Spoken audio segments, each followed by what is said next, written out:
Guru Palace presents Shagun Banquet.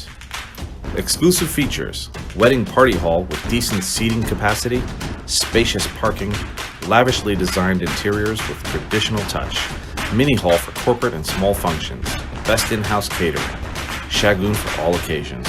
Call 732-398-9022.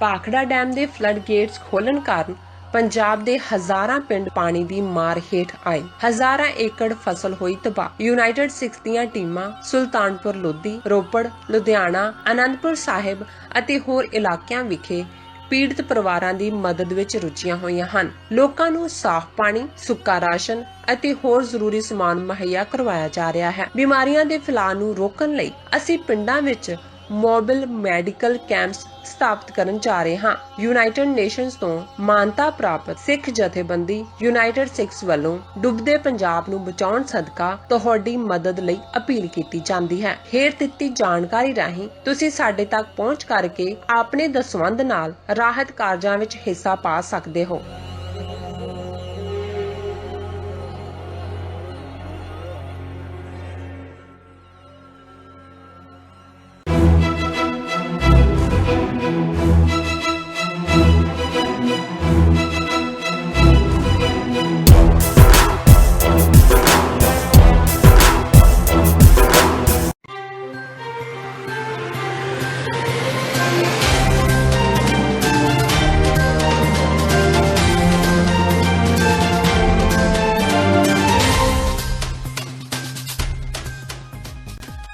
ਸਤਿ ਸ਼੍ਰੀ ਅਕਾਲ। TV report ਦੇਖ ਰਹੇ ਸਾਰੇ ਦਰਸ਼ਕਾਂ ਦਾ ਸਵਾਗਤ ਹੈ। ਮੈਂ ਹਰਪ੍ਰੀਤ ਕੌਰ ਤੇ ਬੁਲੇਟਿਨ ਦੀ ਸ਼ੁਰੂਆਤ ਕਰਦੇ ਹਾਂ ਹੈਡਲਾਈਨਸ ਦੇ ਨਾਲ। ਸ਼ਿਵ ਸੈਨਾ, ਐਨਸੀਪੀ ਤੇ ਕਾਂਗਰਸ ਦਰਮਿਆਨ ਸਮਝੌਤਾ ਲਗਭਗ ਤੈਅ। ਜਲਦੀ ਬਣ ਸਕਦੀ ਹੈ ਨਵੀਂ ਸਰਕਾਰ। ਮਹਾਰਾਸ਼ਟਰ ਵਿੱਚੋਂ ਭਾਜਪਾ ਨੂੰ ਝਟਕਾ। ਜਗਤਾਰ ਸਿੰਘ ਹਵਾਰਾ ਨੂੰ ਲੁਧਿਆਣਾ ਦੀ ਅਦਾਲਤ ਨੇ ਕੀਤਾ ਬਰੀ। 1995 ਦੇ ਆਰਡੀਐਕਸ ਕੇਸ ਭੁਗਤ ਰਹੇ ਹਵਾਰਾ ਖਿਲਾਫ ਨਹੀਂ ਮਿਲਿਆ ਕੋਈ ਸਬੂਤ। ਐਨਆਈਏ ਨੇ ਬੱਬਰ ਖਾਲਸਾ ਇੰਟਰਨੈਸ਼ਨਲ ਨਾਲ ਜੁੜੇ 5 ਵਿਅਕਤੀਆਂ ਵਿਰੁੱਧ ਚਾਰਜਸ਼ੀਟ ਕੀਤੀ ਦਾਇਰ। ਮੋਹਾਲੀ ਸਥਿਤ ਵਿਸ਼ੇਸ਼ ਅਦਾਲਤ ਵਿੱਚ ਅੱਜ ਦਾਇਰ ਕੀਤੀ ਗਈ ਚਾਰਜਸ਼ੀਟ। ਐਨਆਈਏ ਨੇ ਮੁਲਜ਼ਮਾਂ ਵਿਰੁੱਧ ਗੈਰ ਕਾਨੂੰਨੀ ਗਤੀਵਿਧੀਆਂ ਤੇ ਹਥਿਆਰਾਂ ਨਾਲ ਸੰਬੰਧਿਤ ਕਾਨੂੰਨ ਅਧੀਨ ਮਾਮਲਾ ਕੀਤਾ ਦਰਜ। ਕੈਪਟਨ ਅਮਰਿੰਦਰ ਸਿੰਘ ਵਿਦੇਸ਼ ਵਿੱਚ ਕਰ ਰਹੇ ਨੇ ਸ਼ਿਕਾਰ, ਜਦਕਿ ਪੰਜਾਬ ਹੋਇਆ ਪਿਆ ਹੈ ਲਾਵਾਰਿਸ। ਭਗਵੰਤ ਮਾਨ ਨੇ ਕੈਪਟਨ ਅਮਰਿੰਦਰ ਸਿੰਘ ਨੂੰ ਲਿਆ ਲੰਮੇ ਹੱਥੀ। ਮਾਨ ਨੇ ਕਿਹਾ, ਗਲਤੀ ਸਾਡੀ ਜੋ ਐਸ਼ ਪ੍ਰਸਤਾਂ ਦੇ ਹੱਥ ਫੜਾ ਦਿੰਦੇ ਆ ਵਾਪਤੋੜ। ਤੇ ਕਾਂਗਰਸੀ ਵਿਧਾਇਕ ਮਦਨ ਲਾਲ ਜਲਾਲਪੁਰ ਦੀਆਂ ਵਧੀਆਂ ਮੁਸ਼ਕਿਲਾਂ। ਪੰਜਾਬ ਮਹਿਲਾ ਕਮਿਸ਼ਨ ਵੱਲੋਂ ਨੋਟਿਸ ਜਾਰੀ। ਮਦਨ ਲਾਲ ਜਲਾਲਪੁਰ ਦੀ ਇੱਕ ਵੀਡੀਓ ਆਈ ਸੀ ਸਾਹਮਣੇ, ਜਿਸ ਵਿੱਚ ਉਸਨੇ ਔਰਤਾਂ ਪ੍ਰਤੀ ਬੋਲੇ ਸਨ ਅਪਸ਼ਬਦ। ਤੇ ਹੁਣੇ ਦਾ ਖਬਰਾਂ ਦਾ ਵਿਸਥਾਰ। ਮਹਾਰਾਸ਼ਟਰ ਵਿੱਚ ਸਰਕਾਰ ਬਣਾਉਣ ਨੂੰ ਲੈ ਕੇ ਛਾਇਆ ਸੰਕਟ ਹੱਲ ਹੋਣ ਦੇ ਕੰਢੇ ਹੈ। ਸ਼ਿਵ ਸੈਨਾ ਮੁਖੀ ਉਧਵ ਠਾਕਰੇ ਤੇ ਉਹਨਾਂ ਦੇ ਵਿਧਾਇਕ ਪੁੱਤਰ ਆਦਿਤਿਆ ਠਾਕਰੇ ਨੇ ਵੀਰਵਾਰ ਦੇਰ ਰਾਤ ਮੁੰਬਈ ਵਿੱਚ ਐਨਸੀਪੀ ਪ੍ਰਧਾਨ ਸ਼ਰਦ ਪਵਾਰ ਨਾਲ ਮੁਲਾਕਾਤ ਕੀਤੀ। ਦੱਖਣੀ ਮੁੰਬਈ ਸਥਿਤ ਪਵਾਰ ਦੀ ਰਿਹਾਇਸ਼ਗਾਹ ਸਿਲਵਰ ਓਕ ਵਿੱਚ ਇਹ ਮੀਟਿੰਗ 1 ਘੰਟੇ ਤੋਂ ਵੀ ਵੱਧ ਸਮਾਂ ਚੱਲਦੀ ਰਹੀ। ਦਰਅਸਲ ਮਹਾਰਾਸ਼ਟਰ ਵਿੱਚ ਸ਼ਿਵ ਸੈਨਾ, ਐਨਸੀਪੀ ਤੇ ਕਾਂਗਰਸ ਦੇ ਗੱਠਜੋੜ ਨਾਲ ਸਰਕਾਰ ਬਣਾਉਣ ਦਾ ਖਾਕਾ ਲਗਭਗ ਤਿਆਰ ਹੈ। ਮੁੱਖ ਮੰਤਰੀ ਸ਼ਿਵ ਸੈਨਾ ਦਾ ਹੀ ਹੋਵੇਗਾ, ਪਰ ਸੂਤਰਾਂ ਦਾ ਦਾਅਵਾ ਹੈ ਕਿ ਐਨਸੀਪੀ ਨੂੰ ਵੀ ਇਸ ਵਿੱਚ ਕੁਝ ਹਿੱਸੇਦਾਰੀ ਮਿਲ ਸਕਦੀ ਹੈ। ਕੁਝ ਸਮੇਂ ਲਈ ਐਨਸੀਪੀ ਨੂੰ ਵੀ ਮੁੱਖ ਮੰਤਰੀ ਦਾ ਅਹੁਦਾ ਮਿਲ ਸਕਦਾ ਹੈ। ਸ਼ਿਵ ਸੈਨਾ ਨਾਲ ਜੁੜੇ ਸੂਤਰਾਂ ਨੇ ਕਿਹਾ ਹੈ ਕਿ ਮੁੱਖ ਮੰਤਰੀ ਦੇ ਅਹੁਦੇ ਨੂੰ ਲੈ ਕੇ ਉਸ ਦਾ ਦ੍ਰਿਸ਼ਟੀਕੋਣ ਸਾਫ਼ ਹੈ ਕਿ ਸ਼ਿਵ ਸੈਨਾ ਦਾ ਮੁੱਖ ਮੰਤਰੀ ਪਹਿਲਾਂ ਬਣੇਗਾ, ਪਰ ਮੁੱਖ ਮੰਤਰੀ ਦੇ ਅਹੁਦੇ ਦੀ ਭਾਈਵਾਲੀ ਦੇ ਕਿਸੇ ਫਾਰਮੂਲੇ ਉੱਤੇ ਸ਼ਿਵ ਸੈਨਾ ਦਾ ਰੁਖ ਨਰਮ ਰਹੇਗਾ। ਇਸ ਬਾਰੇ ਕਿਆ ਸਰਾਈਆਂ ਚੱਲ ਰਹੀਆਂ ਨੇ ਕਿ ਕੀ ਸ਼ਿਵ ਸੈਨਾ ਜਾਂ ਐਨਸੀਪੀ ਦਾ ਮੁੱਖ ਮੰਤਰੀ 2.5 ਸਾਲਾਂ ਲਈ ਹੋਵੇਗਾ ਜਾਂ ਪੂਰੇ 5 ਵਰੇ ਇਹ ਅਹੁਦਾ ਸ਼ਿਵ ਸੈਨਾ ਕੋਲ ਹੀ ਰਹੇਗਾ। ਕਾਂਗਰਸ ਦੀ ਕੀ ਹਿੱਸੇਦਾਰੀ ਹੋਵੇਗੀ? ਸੂਤਰਾਂ ਮੁਤਾਬਕ ਜਿਸ ਫਾਰਮੂਲੇ ਤੇ ਗੱਲ ਹੋ ਰਹੀ ਹੈ ਉਸ ਵਿੱਚ ਸ਼ਿਵ ਸੈਨਾ 2.5 ਸਾਲਾਂ ਦੇ ਮੁੱਖ ਮੰਤਰੀ ਲਈ ਤਿਆਰ ਨਹੀਂ ਹੈ, ਜਦਕਿ ਐਨਸੀਪੀ ਚਾਹੁੰਦੀ ਹੈ ਕਿ ਇੱਕ ਵਾਰ ਉਸਦਾ ਮੁੱਖ ਮੰਤਰੀ ਵੀ ਬਣੇ, ਭਾਵੇਂ ਥੋੜੇ ਸਮੇਂ ਲਈ ਹੀ ਕਿਉਂ ਨਾ ਹੋਵੇ। ਸ਼ਿਵ ਸੈਨਾ ਦੇ ਸੂਤਰਾਂ ਨੇ ਕਿਹਾ ਹੈ ਕਿ ਉਹਨਾਂ ਦੇ ਪੂਰੇ 5 ਸਾਲ ਇਸ ਅਹੁਦੇ ਉੱਤੇ ਕਾਬਜ਼ ਰਹਿਣ ਦੀ ਜ਼ਿੱਦ ਨਹੀਂ ਹੈ, ਇਸ ਲਈ ਆਖਰੀ 1 ਸਾਲ ਉਹ ਐਨਸੀਪੀ ਨੂੰ ਮੁੱਖ ਮੰਤਰੀ ਦਾ ਅਹੁਦਾ ਦੇ ਸਕਦੇ ਨੇ। एनसीपी और हमारे बीच में बातचीत होने के बाद आगे के बात बढ़ाने के लिए हम बॉम्बे जा रहे हैं। वहाँ पर फिर वहाँ जो शिवसेना के जो प्रमुख नेता हैं उनसे बात करके आगे क्या करना, कैसा करना वो तय करेंगे। ਮਰਹੂਮ ਮੁੱਖ ਮੰਤਰੀ ਬੇਅੰਤ ਸਿੰਘ ਦੇ ਕਤਲ ਕੇਸ ਵਿੱਚ ਸਜ਼ਾ ਭੁਗਤ ਰਹੇ ਜਗਤਾਰ ਸਿੰਘ ਹਵਾਰਾ ਨੂੰ ਲੁਧਿਆਣਾ ਦੀ ਅਦਾਲਤ ਨੇ ਰਾਹਤ ਦਿੱਤੀ ਹੈ। ਅਦਾਲਤ ਨੇ ਹਵਾਰਾ ਨੂੰ 1995 ਦੇ RDX ਕੇਸ ਵਿੱਚੋਂ ਬਰੀ ਕਰ ਦਿੱਤਾ ਹੈ। ਦਰਅਸਲ ਪੁਲਿਸ ਨੇ 1995 ਵਿੱਚ ਦਾਅਵਾ ਕੀਤਾ ਸੀ ਕਿ ਹਵਾਰਾ ਕੋਲੋਂ 5 ਕਿਲੋ ਵਿਸਫੋਟਕ ਸਮੱਗਰੀ RDX ਫੜੀ ਗਈ ਹੈ। ਪੁਲਿਸ ਨੇ ਹਵਾਰਾ ਖਿਲਾਫ ਕੇਸ ਦਰਜ ਕਰਕੇ ਚਲਾਨ ਪੇਸ਼ ਕੀਤਾ ਸੀ। ਮਾਮਲੇ ਦੀ ਸੁਣਵਾਈ ਦੌਰਾਨ ਪੁਲਿਸ ਸਾਬਤ ਨਹੀਂ ਕਰ ਸਕੀ ਕਿ ਹਵਾਰਾ ਕੋਲੋਂ RDX ਫੜੀ ਗਈ ਸੀ। ਇਸ ਮਾਮਲੇ ਦਾ ਨਿਬੇੜਾ ਕਰਦਿਆਂ ਅਦਾਲਤ ਨੇ ਹਵਾਰਾ ਨੂੰ ਅੱਜ ਬਾਇਜ਼ਤ ਬਰੀ ਕਰ ਦਿੱਤਾ। ਭਾਈ ਜਗਤਾਰ ਸਿੰਘ ਹਵਾਰਾ ਦੇ ਉੱਤੇ ਇਹ ਕੋਤਵਾਲੀ ਥਾਣੇ ਦਾ 1995 ਦਾ ਕੇਸ ਸੀਗਾ। FIR ਨੰਬਰ 134 23/12/1995 ਨੂੰ ਇੱਕ ਜਦੋਂ ਉਹ 133/95 ਜਿਹੜਾ ਘੰਟਾ ਘਰ ਬਲਾਸਟ ਵਾਲਾ ਕੇਸ ਸੀਗਾ ਉਹਦੇ ਵਿੱਚ ਸੀਗੇ ਤੇ ਉਹਦੀ ਪੁੱਛਗਿੱਛ ਦੇ ਵਿੱਚ ਪੁਲਿਸ ਨੇ ਇਹ ਜਿਹੜਾ ਕੇਸ 134/95 ਦਰਜ ਕੀਤਾ ਸੀ, ਜਿਹਦੇ ਤਹਿਤ ਇਹਨਾਂ ਕੋਲੋਂ ਪ੍ਰੋਸੀਕਿਊਸ਼ਨ ਨੇ ਪੁਲਿਸ ਨੇ ਕੁੰਦਨਪੁਰੀ ਇਲਾਕੇ ਬੁੱਢੇ ਨਾਲੇ ਦੇ ਨਜ਼ਦੀਕ ਤੋਂ 5 ਕਿਲੋ RDX, ਇੱਕ AK-56 ਰਾਈਫਲ ਅਸਾਲਟ ਤੇ ਇੱਕ ਉਹਦਾ ਮੈਗਜ਼ੀਨ, 60 ਗੋਲੀਆਂ, ਇੱਕ ਵਾਇਰਲੈਸ ਸੈੱਟ, ਵਾਕੀ ਟੋਕੀ ਤੇ ਇੱਕ ਰਿਮੋਟ ਕੰਟਰੋਲ ਬਲਾਸਟ ਵਾਲਾ ਉਹ ਜਿਹੜੀ ਇਹ ਰਿਕਵਰੀ ਦਿਖਾਈ ਸੀਗੀ। ਉਸ ਤੋਂ ਬਾਅਦ ਫਿਰ ਜਦੋਂ ਇਹ ਕੇਸ ਦੇ ਵਿੱਚ ਰਿਮਾਂਡ ਤੇ ਵੀ ਰਿਹਾ, ਮੁੜ ਕੇ ਥੋੜਾ ਚਿਰ ਕੇਸ ਚੱਲਿਆ, ਚਲਾਨ ਨਹੀਂ ਆਇਆ ਉਦੋਂ ਕੇਸ ਦਾ, ਤੇ 268 CRPC ਦਾ ਨੋਟੀਫਿਕੇਸ਼ਨ ਹੋ ਗਿਆ ਸੀ ਬੇਅੰਤ ਮਰਡਰ ਕੇਸ ਦੇ ਵਿੱਚ। ਚੰਡੀਗੜ੍ਹ ਬਰੈਲ ਜੇਲ੍ਹ ਦੇ ਵਿੱਚ ਕੇਸ ਚੱਲੇਗਾ। ਉਸ ਤੋਂ ਬਾਅਦ ਫਿਰ ਉਹਨਾਂ ਨੂੰ ਲਿਆਂਦਾ ਨਹੀਂ ਗਿਆ। 2015 ਦੇ ਵਿੱਚ ਜਦੋਂ ਸਾਡੇ ਧਿਆਨ ਦੇ ਵਿੱਚ ਆਇਆ ਵੀ ਇਹ ਕੇਸ ਵੀ ਇੱਕ ਪੈਂਡਿੰਗ ਹੈਗਾ, ਤੇ ਅਸੀਂ ਆਪ ਐਪਲੀਕੇਸ਼ਨ ਲਾ ਕੇ ਤੇ ਇਹ ਕੇਸ ਸ਼ੁਰੂ ਕਰਾਇਆ ਸੀ, ਜਿਹਦੇ ਤਹਿਤ ਜਿਹੜੀਆਂ ਇਹਦੇ 'ਚ ਸਰਕਾਰੀ ਗਵਾਹੀਆਂ ਹੋਈਆਂ ਤੇ ਪਿਛਲੇ ਦਿਨੀ ਜਿਹੜੀ 313 ਦੀ ਸਟੇਟਮੈਂਟ ਵੀ ਜਿਹੜੀ ਆ, ਸਾਰਾ ਕੇਸ ਥਰੂ ਵੀਡੀਓ ਕਾਨਫਰੰਸਿੰਗ ਹੀ ਚੱਲਿਆ ਤੇ 313 ਵੀਡੀਓ ਕਾਨਫਰੰਸਿੰਗ ਤੇ ਹੋਈ ਤੇ ਪਿਛਲੇ ਦਿਨੀ ਬਹਿਸ ਹੋ ਗਈ ਸੀ। ਪਰਸੋਂ ਫਾਈਨਲ ਆਰਗੂਮੈਂਟ ਹੋ ਗਈ ਸੀ। ਅੱਜ ਐਡੀਸ਼ਨਲ ਸੈਸ਼ਨ ਜੱਜ 1 ਲੁਧਿਆਣਾ ਸ਼੍ਰੀ ਅਰੁਣਵੀਰ ਵਸਿਸ਼ਟ ਨੇ ਜਿਹੜਾ ਭਾਈ ਜਗਤਾਰ ਸਿੰਘ ਹਵਾਰਾ ਨੂੰ ਇਸ ਕੇਸ ਵਿੱਚੋਂ ਬਰੀ ਕਰਨ ਦਾ ਜਿਹੜਾ ਹੁਕਮ ਸੁਣਾਇਆ। ਸਿੱਖ ਪ੍ਰਚਾਰਕ ਭਾਈ ਰਣਜੀਤ ਸਿੰਘ ਢੱਡਰੀਆਂਵਾਲਾ ਵੱਲੋਂ ਲਾਏ ਇਲਜ਼ਾਮਾਂ ਤੋਂ ਬਾਅਦ ਪਹਿਲੀ ਵਾਰ ਦਮਦਮੀ ਟਕਸਾਲ ਦੇ ਮੁਖੀ ਹਰਨਾਮ ਸਿੰਘ ਧੁੰਮਾ ਢੱਡਰੀਆਂਵਾਲਿਆਂ ਖਿਲਾਫ ਮੀਡੀਆ ਵਿੱਚ ਬੋਲੇ। ਹਰਨਾਮ ਸਿੰਘ ਧੁੰਮਾ ਨੇ ਢੱਡਰੀਆਂਵਾਲਾ ਤੇ ਲਾਏ ਸਾਰੇ ਇਲਜ਼ਾਮਾਂ ਨੂੰ ਨਕਾਰਿਆ ਹੈ। ਢੱਡਰੀਆਂਵਾਲਿਆਂ ਖਿਲਾਫ ਅਕਾਲ ਤਖ਼ਤ ਸਾਹਿਬ ਤੋਂ ਜਲਦੀ ਕਾਰਵਾਈ ਦੀ ਮੰਗ ਵੀ ਕੀਤੀ ਹੈ। ਹਾਲਾਂਕਿ ਹਰਨਾਮ ਸਿੰਘ ਧੁੰਮਾ ਨੇ ਢੱਡਰੀਆਂਵਾਲਾ ਵੱਲੋਂ ਕੀਤੀ ਗਈ ਨਿੱਜੀ ਟਿੱਪਣੀ ਬਾਰੇ ਕਿਹਾ ਕਿ ਇਹ ਕਿਸੇ ਵਿਅਕਤੀ ਦੀ ਛੋਟੀ ਸੋਚ ਦੀ ਨਿਸ਼ਾਨੀ ਹੁੰਦੀ ਹੈ। देखो, निजी तौर पे मेरे उत्ते कोई भी हमला करे, किसी तरह की कोई टीका टिप्पणी करे, मैं उस गल का जवाब देना बहुता बेहतर नहीं समझदा, क्योंकि सानू कौम लई, पंथ लई, सिख संगतां दी सेवा लई ये सेवावां मिलियां। सानू कौम ते पंथ दी सेवा नू समर्पित रहना चाहिए। जे कोई व्यक्ति मेरे बारे कोई गलत किस्म की टीका टिप्पणी करदा ਉਹਦੀ ਮਰਜ਼ੀ ਹੈ। ਸ੍ਰੀ ਅਕਾਲ ਤਖਤ ਸਾਹਿਬ ਨੂੰ ਹਰ ਸਿੱਖ ਨੂੰ ਸਮਰਪਿਤ ਹੋਣਾ ਚਾਹੀਦਾ। ਹਰ ਸਿੱਖ ਜਿਹੜਾ ਉਹ ਸਮਰਪਿਤ ਹੈ। ਸਿੰਘ ਸਾਹਿਬਾਨਾਂ ਦੀਆਂ ਬਹੁਤ ਵੱਡੀਆਂ ਉੱਚ ਪਦਵੀਆਂ, ਸਾਨੂੰ ਇਹਨਾਂ ਦਾ ਹਮੇਸ਼ਾ ਸਤਿਕਾਰ ਕਰਨਾ ਚਾਹੀਦਾ। ਔਰ ਹਮੇਸ਼ਾ ਕੌਮ ਜੇ ਸਿੰਘ ਸਾਹਿਬਾਨਾਂ ਦਾ ਸਤਿਕਾਰ ਕਰਾਂਗੇ ਤਾਂ ਕੌਮ ਇੱਕ ਲੜੀ ਵਿੱਚ ਹਮੇਸ਼ਾ ਪਰੋਤੀ ਰਹੇਗੀ। ਜੇ ਮੈਂ ਫਿਰ ਦੁਬਾਰਾ ਕਹਿਣਾ ਚਾਹੁੰਦਾ, ਜੇ ਕੋਈ ਵਿਅਕਤੀ ਮੇਰੇ ਬਾਰੇ ਕੋਈ ਗਲਤ ਟੀਕਾ ਟਿੱਪਣੀ ਕਰਦਾ, ਉਹਦੀ ਸੌੜੀ ਸੋਚ ਤੇ ਬੌਣੀ ਸੋਚ ਦਾ ਹੀ ਇਹ ਇੱਕ ਪ੍ਰਗਟਾਵਾ। ਮੈਂ ਇਸ ਗੱਲ ਨੂੰ ਬਹੁਤੀ ਤਰਜੀਹ ਨਹੀਂ ਦਿੰਦਾ ਆਪਣੇ ਜੀਵਨ ਵਿੱਚ। ਨੈਸ਼ਨਲ ਇਨਵੈਸਟੀਗੇਸ਼ਨ ਏਜੰਸੀ ਵੱਲੋਂ ਮੋਹਾਲੀ ਸਥਿਤ ਵਿਸ਼ੇਸ਼ ਅਦਾਲਤ ਵਿੱਚ ਬੱਬਰ ਖਾਲਸਾ ਇੰਟਰਨੈਸ਼ਨਲ ਨਾਲ ਜੁੜੇ 5 ਵਿਅਕਤੀਆਂ ਵਿਰੁੱਧ ਚਾਰਜਸ਼ੀਟ ਦਾਇਰ ਕੀਤੀ ਗਈ ਹੈ। ਮੁਲਜ਼ਮਾਂ ਦੀ ਸ਼ਨਾਖਤ ਹਰਚਰਨ ਸਿੰਘ, ਨਿਸ਼ਾਨ ਸਿੰਘ, ਰਵਿੰਦਰਪਾਲ ਸਿੰਘ, ਜਗਦੇਵ ਸਿੰਘ, ਕੁਲਵਿੰਦਰਜੀਤ ਸਿੰਘ ਵਜੋਂ ਹੋਈ ਹੈ। NIA ਨੇ ਮੁਲਜ਼ਮਾਂ ਵਿਰੁੱਧ ਗੈਰ ਕਾਨੂੰਨੀ ਗਤੀਵਿਧੀਆਂ ਤੇ ਹਥਿਆਰਾਂ ਨਾਲ ਸੰਬੰਧਿਤ ਕਾਨੂੰਨ ਅਧੀਨ ਮਾਮਲਾ ਦਰਜ ਕੀਤਾ ਹੈ। ਮੁੱਖ ਮੁਲਜ਼ਮਾਂ ਰਵਿੰਦਰਪਾਲ ਸਿੰਘ ਤੇ ਜਗਦੇਵ ਸਿੰਘ ਨੂੰ ਪੰਜਾਬ ਪੁਲਿਸ ਨੇ ਬੀਤੇ ਮਈ ਮਹੀਨੇ ਗ੍ਰਿਫਤਾਰ ਕੀਤਾ ਸੀ। ਜਦੋਂ ਇਸ ਮਾਮਲੇ ਦੀ ਜਾਂਚ NIA ਨੂੰ ਸੌਂਪੀ ਗਈ ਤਾਂ ਜਾਂਚ ਦੌਰਾਨ ਪਤਾ ਲੱਗਾ ਕਿ ਕੁਲਵਿੰਦਰਜੀਤ ਸਿੰਘ ਇਸ ਮਾਮਲੇ ਦਾ ਮੁੱਖ ਮੁਲਜ਼ਮ ਹੈ, ਜੋ ਹੁਣ ਤੱਕ ਕਾਨੂੰਨ ਦੇ ਸ਼ਿਕੰਜੇ ਤੋਂ ਬਾਹਰ ਹੈ। ਉਹ ਇਸ ਵੇਲੇ ਵਿਦੇਸ਼ ਵਿੱਚ ਹੈ। ਕੁਲਵਿੰਦਰ ਸਿੰਘ ਦੀ ਕਥਿਤ ਸਾਜ਼ਿਸ਼ ਅਧੀਨ ਹੀ ਮੁਲਜ਼ਮ ਪੰਜਾਬ ਦੀਆਂ ਵੱਖੋ ਵੱਖਰੀਆਂ ਜਨਤਕ ਥਾਵਾਂ ਤੇ ਲੜੀਵਾਰ ਬੰਬ ਧਮਾਕੇ ਕਰਕੇ ਬਦਅਮਨੀ ਫੈਲਾਉਣ ਦੇ ਚੱਕਰਾਂ ਵਿੱਚ ਸਨ। ਸ਼੍ਰੋਮਣੀ ਗੁਰਦੁਆਰਾ ਪ੍ਰਬੰਧਕ ਕਮੇਟੀ ਦੇ ਪ੍ਰਧਾਨ ਭਾਈ ਗੋਬਿੰਦ ਸਿੰਘ ਲੋਂਗੋਵਾਲ ਨੇ ਕਿਹਾ ਹੈ ਕਿ ਸ਼੍ਰੀ ਗੁਰੂ ਨਾਨਕ ਦੇਵ ਜੀ ਦੇ 550 ਸਾਲਾ ਪ੍ਰਕਾਸ਼ ਪੁਰਬ ਮੌਕੇ ਸ਼੍ਰੋਮਣੀ ਕਮੇਟੀ ਵੱਲੋਂ ਸੁਲਤਾਨਪੁਰ ਲੋਧੀ ਵਿਖੇ ਲਗਾਏ ਗਏ ਪੰਡਾਲ ਦੇ ਮਾਮਲੇ ਨੂੰ ਕੁਝ ਲੋਕਾਂ ਵੱਲੋਂ ਜਾਣ-ਬੁੱਝ ਕੇ ਤੋਲ ਦਿੱਤੀ ਜਾ ਰਹੀ ਹੈ। ਇਹ ਪੰਡਾਲ ਸ਼੍ਰੋਮਣੀ ਕਮੇਟੀ ਵੱਲੋਂ ਨਿਯਮਾਂ ਅਨੁਸਾਰ ਪਾਰਦਰਸ਼ੀ ਢੰਗ ਨਾਲ ਲਗਾਇਆ ਗਿਆ। ਉਹਨਾਂ ਕਿਹਾ ਕਿ ਇਸ ਸੰਬੰਧੀ ਸ਼੍ਰੋਮਣੀ ਕਮੇਟੀ ਨੂੰ ਬਦਨਾਮ ਕਰਨ ਦੀਆਂ ਚਾਲਾਂ ਚੱਲੀਆਂ ਜਾ ਰਹੀਆਂ ਨੇ। ਲੋਂਗੋਵਾਲ ਨੇ ਕਿਹਾ ਕਿ ਬੀਤੇ ਦਿਨੀ ਸੋਸ਼ਲ ਮੀਡੀਆ ਤੇ ਮਨਦੀਪ ਸਿੰਘ ਮੰਨਾ ਵੱਲੋਂ ਪੰਡਾਲ ਸੰਬੰਧੀ ਤੱਥਾਂ ਤੋਂ ਰਹਿਤ ਕੀਤੀ ਗਈ ਬਿਆਨਬਾਜ਼ੀ ਵਿਰੁੱਧ ਸ਼੍ਰੋਮਣੀ ਕਮੇਟੀ ਸਖਤ ਕਾਰਵਾਈ ਕਰੇਗੀ। ਉਹਨਾਂ ਕਿਹਾ ਕਿ ਮੰਨਾ ਖਿਲਾਫ ਮਾਨਹਾਨੀ ਦਾ ਮੁਕੱਦਮਾ ਦਰਜ ਕੀਤਾ ਜਾਵੇਗਾ। ਦੇਸ਼ ਦਾ ਪ੍ਰਧਾਨ ਮੰਤਰੀ ਤੀਜੇ ਦਿਨ ਵਿਦੇਸ਼ ਦੌਰੇ ਤੋਂ ਵਾਪਸ ਪਰਤ ਆਉਂਦਾ ਏ, ਪਰ ਛੋਟੇ ਜਿਹੇ ਸੂਬੇ ਦਾ ਮੁੱਖ ਮੰਤਰੀ 15-15 ਦਿਨ ਵਿਦੇਸ਼ਾਂ ਵਿੱਚ ਛੁੱਟੀਆਂ ਮਨਾਉਂਦਾ ਏ। ਕੈਪਟਨ ਸਾਹਿਬ ਸ਼ਿਕਾਰ ਤੇ ਨੇ ਤੇ ਦਰਿੰਦੇ ਤੇਜ਼ਾਬ ਤੇ ਪਲਾਸਾਂ ਨਾਲ ਬੋਟੀਆਂ ਨੋਚ-ਨੋਚ ਕੇ ਪੰਜਾਬ ਦੀ ਜਨਤਾ ਦਾ ਸ਼ਿਕਾਰ ਕਰ ਰਹੇ ਨੇ। ਇਨ੍ਹਾਂ ਸ਼ਬਦਾਂ ਦਾ ਪ੍ਰਗਟਾਵਾ ਸੰਗਰੂਰ ਤੋਂ ਮੈਂਬਰ ਪਾਰਲੀਮੈਂਟ ਤੇ ਆਪ ਦੇ ਸੂਬਾ ਪ੍ਰਧਾਨ ਭਗਵੰਤ ਮਾਨ ਨੇ ਮੋਗਾ ਜ਼ਿਲ੍ਹੇ ਦੇ ਪਿੰਡ ਖੋਸਾ ਪਾਡੋ ਵਿਖੇ ਪੰਜਾਬ ਦਾ ਮਾਣ ਪੰਜਾਬੀਆਂ ਦੇ ਨਾਲ ਪ੍ਰੋਗਰਾਮ ਤਹਿਤ ਲੋਕਾਂ ਦੀਆਂ ਦੁੱਖ ਤਕਲੀਫਾਂ ਸੁਣਨ ਮੌਕੇ ਕੀਤਾ। ਉਹਨਾਂ ਕਿਹਾ ਕਿ ਇਸ ਵਿੱਚ ਕਸੂਰ ਕੈਪਟਨ ਦਾ ਨਹੀਂ, ਸਾਡਾ ਹੈ, ਕਿਉਂਕਿ ਅਸੀਂ ਵੋਟਾਂ ਵੇਲੇ ਸ਼ਰਾਬ ਤੇ ਕੁਝ ਹੋਰ ਛੋਟੇ-ਮੋਟੇ ਲਾਲਚਾਂ ਵਸ ਸੂਬੇ ਦੀ ਸੱਤਾ ਦੀਆਂ ਚਾਬੀਆਂ ਇਹਨਾਂ ਐਸ਼ ਪ੍ਰਸਤਾਂ ਦੇ ਹੱਥਾਂ ਵਿੱਚ ਦੇ ਦਿੰਦੇ ਆ। ਫਿਰ ਇਹ ਲੋਕ ਸੂਬੇ ਨੂੰ ਲਵਾਰਸ ਛੱਡ ਕੇ ਆਮ ਜਨਤਾ ਵੱਲੋਂ ਦਿੱਤੇ ਟੈਕਸ ਤੇ ਵਿਕਾਸ ਦੀ ਥਾਂ ਵਿਦੇਸ਼ ਵਿੱਚ ਸ਼ਿਕਾਰ ਖੇਡਦੇ ਨੇ।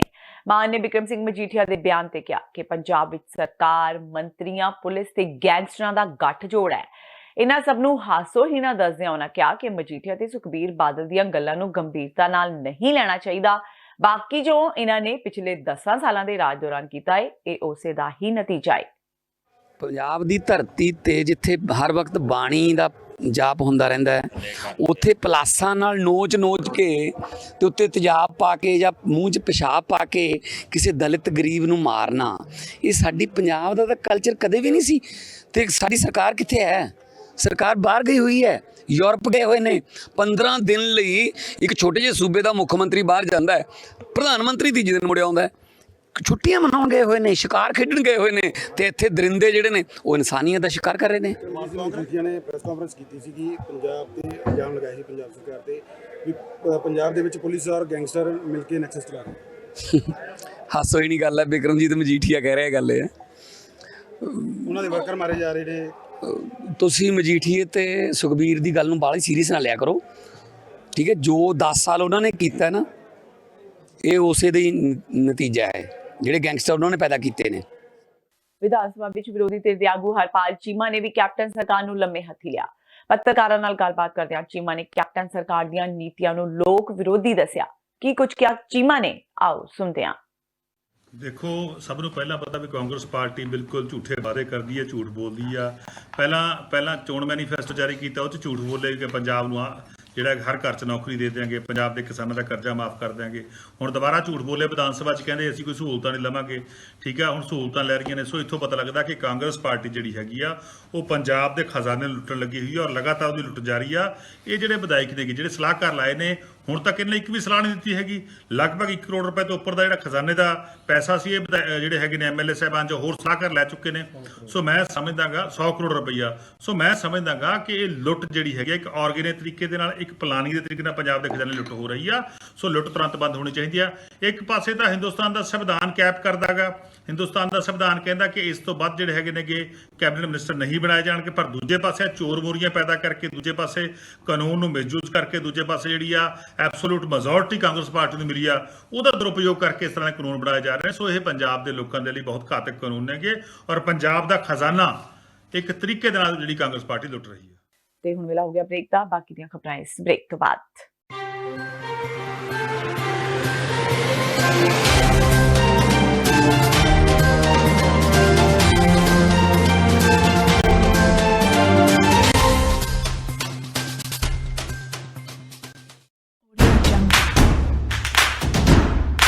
Guru Palace presents Shagun Banquet.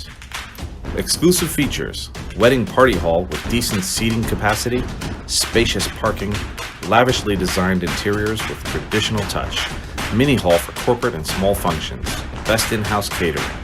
Shagun for all occasions. Call 732-398-9022.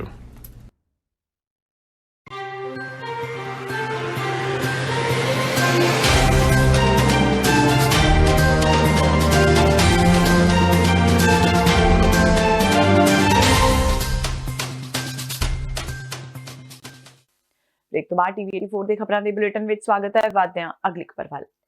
ਅੱਜ ਜਲੰਧਰ ਵਿੱਚ ਇੱਕ ਪ੍ਰੈਸ ਕਾਨਫਰੰਸ ਦੌਰਾਨ ਭਾਈ ਬਲਦੇਵ ਸਿੰਘ ਵਡਾਲਾ, ਮੁੱਖ ਸੇਵਾਦਾਰ ਸਿੱਖ ਸਦਭਾਵਨਾ ਦਲ ਵੱਲੋਂ ਭਾਰਤ ਸਰਕਾਰ ਤੇ ਕਰਤਾਰਪੁਰ ਸਾਹਿਬ ਦੇ ਲਾਂਘੇ ਸੰਬੰਧੀ ਸ਼ਰਧਾਲੂਆਂ ਨੂੰ ਬਿਨਾਂ ਵਜ੍ਹਾ ਪਰੇਸ਼ਾਨ ਕਰਨ ਦੇ ਦੋਸ਼ ਲਗਾਏ ਗਏ। ਉਹਨਾਂ ਕਰਤਾਰਪੁਰ ਸਾਹਿਬ ਲਾਂਘੇ ਲਈ ਪਾਸਪੋਰਟ ਲਾਜ਼ਮੀ ਦੀ ਸ਼ਰਤ ਹਟਾਉਣ ਲਈ ਭਾਰਤ ਸਰਕਾਰ ਨੂੰ ਅਪੀਲ ਕੀਤੀ। ਇਸ ਸੰਬੰਧੀ ਉਹਨਾਂ ਕਿਹਾ ਕਿ ਉਹ ਜਲਦੀ ਹੀ ਪੰਜਾਬ ਦੇ ਰਾਜਪਾਲ ਨਾਲ ਮੁਲਾਕਾਤ ਕਰਨਗੇ।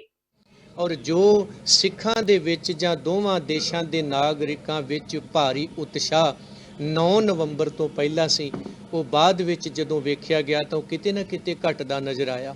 ਉਹਦਾ ਵੱਡਾ ਕਾਰਨ ਜਾਂ ਤਾਂ ਉਹ ਜਿਹੜੀ ਪਾਸਪੋਰਟ ਦੀ ਸ਼ਰਤ, ਫਿਰ ਨਾਲ ਆਧਾਰ ਕਾਰਡ ਦੀ ਸ਼ਰਤ, 10 ਦਿਨਾਂ ਦੀ ਆਨਲਾਈਨ ਜਾ ਕੇ ਫਾਰਮ ਭਰਨੇ, ਫਿਰ ਉੱਥੇ ਜਾ ਕੇ ਜਾਂਚ ਸੁਰੱਖਿਆ ਦੇ ਨਾਮ ਹੇਠ ਜਿਹੜੀ ਜਲੀਲਪੁਣਾ ਵੇਖਿਆ ਗਿਆ, ਹੋਰ ਕਈ ਤਰ੍ਹਾਂ ਦੀਆਂ ਪਰੇਸ਼ਾਨੀਆਂ ਨੂੰ ਲੈ ਕੇ ਜਦੋਂ ਮੇਰੇ ਵਰਗਾ ਸੋਚਦਾ ਵੀ ਇੰਨੀਆਂ ਸ਼ਰਤਾਂ ਇਹਨਾਂ ਦੀਆਂ ਕੌਣ ਪੂਰੀਆਂ ਕਰੂ, ਤੇ ਆਮ ਨਾਗਰਿਕ ਉੱਥੇ ਜਾਣਨ ਤੋਂ ਅਸਮਰੱਥ ਹੈ। ਇਸ ਲਈ ਅੱਜ ਅਸੀਂ ਪ੍ਰੈਸ ਕਾਨਫਰੰਸ ਰਾਹੀਂ ਆਪਣੇ ਭਾਰਤੀ ਕੇਂਦਰ ਸਰਕਾਰ ਮੋਦੀ ਜੀ ਨੂੰ ਹੋਕਾ ਦਿੰਦੇ ਹਾਂ ਕਿ ਜਿੱਥੇ ਤੁਸੀਂ ਫਰਾਕ ਦਿਲੀ ਵਿਖਾਈ ਕਿ ਇਹ ਕਰਤਾਰਪੁਰ ਸਾਹਿਬ ਦਾ ਲਾਂਘਾ ਖੋਲ੍ਹਿਆ, ਉੱਥੇ ਪਾਸਪੋਰਟ ਦੀ ਸ਼ਰਤ ਖਤਮ ਕੀਤੀ ਜਾਏ, ਕੇਵਲ ਆਧਾਰ ਕਾਰਡ ਜਾਂ ਹੋਰ ਕੋਈ ਇਹਦਾ ਹੱਲ ਕੱਢ ਲਿਆ ਜਾਏ ਕਿ ਜਿਹੜਾ ਆਮ ਜਨਤਾ ਲਈ ਬੜਾ ਸੁਖਦਾਇਕ ਹੋਵੇ, ਉਹ ਦਰਸ਼ਨ ਕਰ ਸਕਣ। ਔਰ ਦੋਵਾਂ ਦੇਸ਼ਾਂ ਦੇ ਜਿਹੜੇ ਕੁੜੱਤਣ ਭਰੇ ਸੁਭਾਅ ਨੇ, ਕਿਤੇ ਨਾ ਕਿਤੇ ਉਹਨਾਂ ਨੂੰ ਮਿਠਾਸ ਦੇ ਵਿੱਚ, ਭਾਈਚਾਰਕ ਸਾਂਝ ਵਿੱਚ ਬਦਲਿਆ ਜਾ ਸਕੇ, ਸਾਡੀ ਅਰਦਾਸ ਵੀ ਹੈ। ਤੇ ਅਸੀਂ ਇਸ ਸੰਬੰਧ ਵਿੱਚ ਜਿਹੜਾ ਮੰਗ ਪੱਤਰ ਆ, ਸਾਡਾ ਫਰਜ਼ ਚੇਤੇ ਕਰਾਊ ਪੱਤਰ, ਅਸੀਂ ਗਵਰਨਰ ਸਾਹਿਬ ਨੂੰ ਵੀ ਦੇ ਰਹੇ ਹਾਂ ਤੇ ਪ੍ਰਧਾਨ ਮੰਤਰੀ ਜੀ ਨੂੰ ਵੀ ਦੇ ਰਹੇ ਹਾਂ, ਔਰ ਇਹ ਅਪੀਲ ਕਰਦੇ ਆ ਉਹਨਾਂ ਨੂੰ, ਇਹ ਫਰਜ਼ ਚੇਤੇ ਕਰਾਉਂਦੇ ਆ ਕਿ ਤੁਸੀਂ ਆਉਣ ਵਾਲੇ ਸਮੇਂ 'ਚ ਪਾਸਪੋਰਟ ਜਾਂ ਹੋਰ ਜਿਹੜੀਆਂ ਸ਼ਰਤਾਂ ਬੰਦ ਕਰੋ। ਪੰਜਾਬ ਮਹਿਲਾ ਕਮਿਸ਼ਨ ਵੱਲੋਂ ਕਾਂਗਰਸੀ ਵਿਧਾਇਕ ਮਦਨ ਲਾਲ ਜਲਾਲਪੁਰ ਨੂੰ ਨੋਟਿਸ ਜਾਰੀ ਕੀਤਾ ਗਿਆ ਹੈ। ਪਟਿਆਲਾ ਦੇ ਘਨੌਰ ਤੋਂ ਕਾਂਗਰਸੀ ਵਿਧਾਇਕ ਮਦਨ ਲਾਲ ਜਲਾਲਪੁਰ ਵੱਲੋਂ ਔਰਤਾਂ ਪ੍ਰਤੀ ਗਲਤ ਸ਼ਬਦਾਂ ਦੀ ਵਰਤੋਂ ਕਰਨ ਤੇ ਪੰਜਾਬ ਰਾਜ ਮਹਿਲਾ ਕਮਿਸ਼ਨ ਨੇ ਉਹਨਾਂ ਨੂੰ ਜਵਾਬ ਦੇਣ ਲਈ ਕਿਹਾ ਹੈ। ਵਿਧਾਇਕ ਮਦਨ ਲਾਲ ਜਲਾਲਪੁਰ ਦੀ ਇੱਕ ਵੀਡੀਓ ਸਾਹਮਣੇ ਆਈ ਹੈ ਜਿਸ ਵਿੱਚ ਉਸਨੇ ਔਰਤਾਂ ਪ੍ਰਤੀ ਅਪਸ਼ਬਦ ਬੋਲੇ। ਹੁਣ ਮਹਿਲਾ ਕਮਿਸ਼ਨ ਵੱਲੋਂ ਉਸ ਨੂੰ ਨੋਟਿਸ ਜਾਰੀ ਕੀਤਾ ਗਿਆ ਹੈ। ਨੋਟਿਸ ਜਾਰੀ ਕਰਦਿਆਂ ਪੱਤਰ ਵਿੱਚ ਲਿਖਿਆ ਗਿਆ ਹੈ ਕਿ ਜਲਾਲਪੁਰ ਨੂੰ 25 ਨਵੰਬਰ ਸ਼ਾਮ 3 ਵਜੇ ਤੱਕ ਆਪਣਾ ਜਵਾਬ ਦਾਖਲ ਕਰਨ ਲਈ ਸਮਾਂ ਦਿੱਤਾ ਗਿਆ ਹੈ। ਇਸ ਮਾਮਲੇ ਸੰਬੰਧੀ ਮਹਿਲਾ ਕਮਿਸ਼ਨ ਦੀ ਚੇਅਰਪਰਸਨ ਮਨੀਸ਼ਾ ਗੁਲਾਟੀ ਨੇ ਕਿਹਾ ਕਿ ਜੋ ਵੀ ਅਜਿਹੀ ਸ਼ਬਦਾਵਲੀ ਬੋਲੇਗਾ ਉਸ ਨੂੰ ਬਖਸ਼ਿਆ ਨਹੀਂ ਜਾਵੇਗਾ, ਉਸ ਦੇ ਖਿਲਾਫ ਸਖਤ ਕਾਰਵਾਈ ਕੀਤੀ ਜਾਵੇਗੀ। ਤੇ ਨਾਲ ਹੀ ਉਹਨਾਂ ਕਿਹਾ ਕਿ ਇਹ ਮਾਮਲਾ ਮੁੱਖ ਮੰਤਰੀ ਕੋਲ ਵੀ ਜਾਵੇਗਾ, ਉਸ ਨੂੰ ਮੀਡੀਆ ਸਾਹਮਣੇ ਮਾਫੀ ਮੰਗਣੀ ਚਾਹੀਦੀ ਹੈ ਤੇ ਜੇ ਉਹ ਮਾਫੀ ਨਹੀਂ ਮੰਗਦੇ ਤਾਂ ਉਹਨਾਂ ਵਿਰੁੱਧ ਜਲਦੀ ਹੀ ਕਾਰਵਾਈ ਕੀਤੀ ਜਾਵੇਗੀ। मोबाइल भी लगी सोने ने जनाने भी चक लिया बंदे, सोने ने जनाने भी चक लिया बंदे, ठीक है ध्यान लेके 307 ਦੇ ਪਰਚਾ ਇਹਨਾਂ ਚੱਕ ਲਿਆ। ਮੇਰੇ ਧਿਆਨ 'ਚ ਲਿਆਇਆ ਗਿਆ ਮੈਟਰ ਕਿ ਉਹਨਾਂ ਨੇ ਕੱਲ ਹਸਪੀਟਲ ਵਿੱਚ ਕੋਈ ਦੋ ਗੁੱਟਾਂ ਦਾ ਆਪਸ ਵਿੱਚ ਝਗੜਾ ਹੋਇਆ ਤੇ ਉਹਨਾਂ ਨੇ ਇੱਦਾਂ ਦੀ ਬਿਆਨਬਾਜ਼ੀ ਕੀਤੀ ਹੈ ਕਿ ਜਨਾਨੀਆਂ ਨੂੰ ਉਹਨਾਂ ਦੀ ਚੱਕ ਲਿਆਓ, ਜੋ ਕਿ ਬਹੁਤ ਹੀ ਸ਼ਰਮਸਾਰ ਹੈ, ਨਿੰਦਨੀय ਹੈ। ਮੈਂ ਇਹਦੀ ਕੜੀ ਨਿੰਦਾ ਕਰਨੀ ਆ ਕਿ ਇੱਕ ਜਨਤਾ ਦੇ ਚੁਣੇ ਹੋਏ ਨੁਮਾਇੰਦੇ ਨੂੰ ਇੱਦਾਂ ਦੀ ਸ਼ਬਦਾਵਲੀ ਦਾ ਪ੍ਰਯੋਗ ਨਹੀਂ ਕਰਨਾ ਚਾਹੀਦਾ, ਚਾਹੇ ਰੀਜ਼ਨ ਕੋਈ ਵੀ ਰਿਹਾ ਹੋਵੇ। ਠੀਕ ਹੈ, ਝਗੜਾ ਹੋਇਆ ਹੈ, ਤੁਸੀਂ ਆਪਣੇ ਵਰਕਰਸ ਨੂੰ ਸਪੋਰਟ ਕਰ ਰਹੇ ਹੋ, ਕਰਨਾ ਵੀ ਚਾਹੀਦਾ, ਪਰ ਇਹਦਾ ਇਹ ਮਤਲਬ ਨਹੀਂ ਹੈ ਕਿ ਧੱਕੇਸ਼ਾਹੀ ਹੋਏ। ਇਹ ਬਿਲਕੁਲ ਸਰੇਆਮ ਇੱਕ ਕਾਨੂੰਨ ਨੂੰ ਚੈਲੰਜ ਕੀਤਾ ਗਿਆ ਹੈ, ਜੋ ਕਿ ਬਹੁਤ ਗਲਤ ਹੈ। ਇਸ ਤਰ੍ਹਾਂ ਦਾ ਨਹੀਂ ਹੋਣਾ ਚਾਹੀਦਾ। ਇੱਕ ਜਨਤਾ ਨੂੰ ਉਹਨਾਂ ਦੀ ਜਵਾਬਦੇਹੀ ਬਣਦੀ ਹੈ, ਚੁਣ ਕੇ ਆਏ ਹੋਏ ਨੇ, ਸ਼ੋਭਾ ਨਹੀਂ ਦਿੰਦਾ ਹੈ ਕੁਝ ਬੰਦੇ ਨੂੰ। ਤੇ ਸਾਡੀ ਕਮਿਸ਼ਨ ਦੁਆਰਾ ਅੱਜ ਮੀਡੀਆ ਦੁਆਰਾ ਧਿਆਨ ਚ ਲਿਆਏ ਗਏ ਤੋਂ ਬਾਅਦ ਇਹਨੂੰ ਆਪਾਂ ਨੋਟਿਸ ਜਾਰੀ ਕਰ ਦਿੱਤਾ ਗਿਆ। ਉਹਨਾਂ ਨੂੰ 3 ਦਿਨ ਵਿੱਚ ਉਹਨਾਂ ਤੋਂ ਇਹਦੀ ਜਵਾਬਦੇਹੀ ਮੰਗੀ ਗਈ ਹੈ ਕਿ 3 ਦਿਨ ਵਿੱਚ ਸਾਨੂੰ ਇਹਦਾ ਜਵਾਬ ਦਿਓ। ਕੀ ਪੁੱਛਿਆ ਵੀ ਕੀ ਜਵਾਬ, ਇਸ ਤਰ੍ਹਾਂ ਦੀ ਸ਼ਬਦਾਵਲੀ ਦਾ ਪ੍ਰਯੋਗ ਕਿਉਂ ਕੀਤਾ। ਮੈਮ ਜੋ ਜਵਾਬ ਆਂਦਾ ਹੈ ਉਸ ਤੋਂ ਬਾਅਦ ਐਕਸ਼ਨ ਕੀ ਹੋਊਗਾ ਇਸ ਉੱਤੇ? ਦੇਖੋ ਜੀ, ਐਕਸ਼ਨ ਤੇ ਉਸ ਤੋਂ ਬਾਅਦ ਹੀ ਡਿਸਾਈਡ ਹੋਏਗਾ ਨਾ ਕਿ ਜਦੋਂ ਜਵਾਬ ਦੇ ਦੇਣਗੇ ਕੀ ਜਵਾਬ ਦਿੰਦੇ ਨੇ। ਦੇਖੋ, ਜੇ ਤੁਸੀਂ ਜਨਤਾ ਦੇ ਚੁਣੇ ਹੋਏ ਨੁਮਾਇੰਦੇ ਹੋ ਤੇ ਤੁਹਾਨੂੰ ਗੁੱਸੇ ਤੇ ਕੰਟਰੋਲ ਕਰਨਾ ਵੀ ਆਉਣਾ ਚਾਹੀਦਾ। ਜੇ ਗੁੱਸੇ 'ਚ ਕੰਟਰੋਲ ਹੈ, ਕੱਲ ਨੂੰ ਕੋਈ ਗੁੱਸੇ 'ਚ ਮਰਡਰ ਕਰ ਦੋਗੇ ਤੇ ਇਹ ਕਹੋਗੇ ਕਿ ਮੈਂ ਗੁੱਸੇ 'ਚ ਮਰਡਰ ਕਰਤਾ। ਬਿਲਕੁਲ ਨਹੀਂ। ਮੈਂ ਇੱਕ ਔਰਤ ਹੋਣ ਦੇ ਨਾਤੇ ਕਮਿਸ਼ਨ ਦੀ ਰਿਪਰੈਜ਼ੈਂਟ ਕਰ ਰਹੀ ਹਾਂ, ਕਮਿਸ਼ਨ ਦੀ ਚੇਅਰਪਰਸਨ ਹੋਣ ਦੇ ਨਾਤੇ ਮੈਂ ਇਹਦੀ ਕੜੀ ਨਿੰਦਾ ਕਰਨੀ ਆ। ਸਾਡੀ ਇਹ ਕਿਸੇ ਵੀ ਹਾਲ 'ਚ ਆਪਾਂ ਏਦਾਂ ਦੀ ਗੱਲਾਂ ਚਾਹੇ ਗੁੱਸੇ 'ਚ ਬੋਲੀਆਂ ਗਈਆਂ ਨੇ, ਕਤਈ ਬਰਦਾਸ਼ਤ ਨਹੀਂ ਹੋਏਗਾ। ਜੇ ਗੁੱਸੇ 'ਚ ਬੋਲਿਆ ਹੈ, ਜਿਸ ਦੇ ਖਿਲਾਫ ਬੋਲਿਆ ਹੈ, ਨੈਸ਼ਨਲ ਟੀਵੀ ਤੇ ਆ ਕੇ ਉਹਦੇ ਤੋਂ ਮਾਫੀ ਮੰਗਣ ਔਰ ਸਾਡੀ ਕਮਿਸ਼ਨ ਨੂੰ ਜਵਾਬ ਦੇਣ। ਲੋਕ ਇਨਸਾਫ ਪਾਰਟੀ ਦੇ ਮੁਖੀ ਅਕਸਰ ਹੀ ਆਪਣੀਆਂ ਲਾਈਵ ਰੇਡਸ ਤੇ ਰਿਸ਼ਵਤ ਦੀਆਂ ਮੁਹਿੰਮਾਂ ਨੂੰ ਲੈ ਕੇ ਸੁਰਖੀਆਂ ਵਿੱਚ ਰਹਿੰਦੇ ਨੇ। ਅੱਜ ਲੁਧਿਆਣਾ ਵਿੱਚ ਮੁੜ ਤੋਂ ਲੋਕ ਇਨਸਾਫ ਪਾਰਟੀ ਦੇ ਮੁਖੀ ਸਿਮਰਜੀਤ ਸਿੰਘ ਬੈਂਸ ਕਮਿਸ਼ਨਰ ਦਫ਼ਤਰ ਪਹੁੰਚੇ, ਜਿੱਥੇ ਉਹਨਾਂ ਨੇ ਐਮਏ ਬ੍ਰਾਂਚ ਦੇ ਇੱਕ ਅਧਿਕਾਰੀ ਨੂੰ ਰਿਸ਼ਵਤ ਲੈਂਦਿਆਂ ਰੰਗੇ ਹੱਥੀ ਉਸ ਦਾ ਪਰਦਾਫਾਸ਼ ਕੀਤਾ। ਕਰਮਜੀਤ ਸਿੰਘ ਨੇ ਬੈਂਸ ਨੂੰ ਇਸ ਦੀ ਸ਼ਿਕਾਇਤ ਕੀਤੀ ਸੀ। ਇਸ ਪੂਰੀ ਘਟਨਾ ਦੀ ਵੀਡੀਓ ਸਿਮਰਜੀਤ ਬੈਂਸ ਨੇ ਫੇਸਬੁੱਕ ਤੇ ਲਾਈਵ ਵੀ ਕੀਤੀ ਤੇ ਰਿਸ਼ਵਤਖੋਰ ਅਧਿਕਾਰੀ ਖਿਲਾਫ ਸਖਤ ਕਾਰਵਾਈ ਦੀ ਮੰਗ ਕੀਤੀ। ਇਹ ਹੈਗੇ ਆ ਸ਼੍ਰੀ ਕਰਮਜੀਤ ਸਿੰਘ, ਜੋ ਕਿ ਪਟਾਕਿਆਂ ਦਾ ਕਾਰੋਬਾਰ ਕਰਦੇ ਆ। ਐਨਓਸੀ ਵਾਸਤੇ ਇੱਕ ਥਾਣੇਦਾਰ ਕਮਿਸ਼ਨਰ ਆਫਿਸ ਦੇ ਅੰਦਰ ਚੌਂਕੀ ਥਾਣਿਆਂ ਦੇ ਵਿੱਚ ਲੋਕਾਂ ਨੂੰ ਡਾਂਗ ਦੇ ਨਾਲ ਲੁੱਟਣਾ ਪੁਲਿਸ ਹੀ ਆਪਣਾ ਧਰਮ ਕਰਮ ਸਮਝਣ ਲੱਗੇ। ਦੀਵੇ ਦੇ ਥੱਲੇ ਹਨੇਰਾ ਹੋਇਆ ਪਿਆ। ਕਮਿਸ਼ਨਰ ਦਫ਼ਤਰ ਦੇ ਅੰਦਰ ਬੈਠੇ ਸਰਕਾਰੀ ਅਧਿਕਾਰੀ ਸ਼ਰੇਆਮ ਲੋਕਾਂ ਨੂੰ ਲੁੱਟ ਰਿਹਾ। 10,000 ਰੁਪਈਆ ਇਹ ਮਿਹਨਤਕਸ਼ ਬੰਦੇ ਕੋਲੋਂ, ਜਿਹਦੀ ਕਿ ਵੀਡੀਓ ਸਾਡੇ ਕੋਲੇ ਆ, 10,000 ਰੁਪਈਆ ਰਿਸ਼ਵਤ ਮੰਗਦੇ ਵੀ ਫੀਸ 10,000 ਲੱਗਣੀ ਹੈ। ਕੰਮ ਕੀ ਹੈ? ਇੱਕ ਚਿੱਠੀ ਸਿਰਫ ਡੀਸੀ ਦਫ਼ਤਰ ਭੇਜਣੀ ਹੈ। ਸੋ ਅੱਜ ਦਿਲਬਾਗ ਥਾਣੇਦਾਰ MA ਬ੍ਰਾਂਚ ਦੇ ਦਫ਼ਤਰ 'ਚ ਗਏ, ਦੋਸਤ ਨੇ 10,000 ਰੁਪਈਆ ਦਿੱਤਾ। ਆ ਨੋਟਾਂ ਦੀਆਂ ਫੋਟੋਕਾਪੀਆਂ, ਆ ਅਸਲ ਨੋਟ। ਸਾਹਿਬ ਨੇ ਆਪਣੇ ਦਰਾਜ 'ਚ ਪੈਸੇ ਰੱਖੇ ਤੇ ਮੀਡੀਆ ਦੀ ਹਾਜ਼ਰੀ 'ਚ ਪੈਸੇ ਦੋਸਤ ਨੂੰ ਵਾਪਸ ਕਰਾਏ ਆ। ਕਮਿਸ਼ਨਰ ਸਾਹਿਬ ਨੂੰ ਮਿਲ ਕੇ ਆਏ ਆ, ਉਹਨਾਂ ਨੂੰ ਦੱਸਿਆ ਵੀ ਕਮਿਸ਼ਨਰ ਸਾਹਿਬ ਦੀਵੇ ਦੇ ਥੱਲੇ ਹਨੇਰਾ ਨਾ ਕਰੋ, ਪਹਿਲਾਂ ਸਫਾਈ ਅਭਿਆਨ ਸ਼ੁਰੂ ਕਰੋ CP ਦਫ਼ਤਰ ਤੋਂ। ਜਿਹੜੇ ਬੇਖੌਫ ਹੋ ਕੇ ਬੇਈਮਾਨ ਅਫਸਰ ਲੋਕਾਂ ਨੂੰ ਲੁੱਟ ਰਹੇ, ਪਹਿਲਾਂ ਕਾਰਵਾਈ ਇਹਨਾਂ ਤੇ, ਉਦੋਂ ਬਾਅਦ 'ਚ ਉਹ ਚੌਂਕੀ ਤੇ ਥਾਣਿਆਂ ਦੇ ਉੱਤੇ। ਔਰ ਨਾਲ ਮੈਂ ਇਹ ਵੀ ਗੱਲ ਕਹਿ ਗਿਆ ਵੀ ਮੈਂ ਤੁਹਾਨੂੰ ਆਉਣ ਵਾਲੇ ਦਿਨਾਂ 'ਚ ਚੌਂਕੀ ਥਾਣਿਆਂ ਦੇ ਵਿੱਚ SHO ਇੰਚਾਰਜ ਤੇ ਮੁਨਸ਼ੀ ਕਰਦੇ ਕੀ ਆ ਸਾਰਾ ਦਿਨ, ਮੈਂ ਤੁਹਾਨੂੰ ਉਹਦੇ ਵੀ ਲਾਈਵ ਦਿਖਾਊਂਗਾ।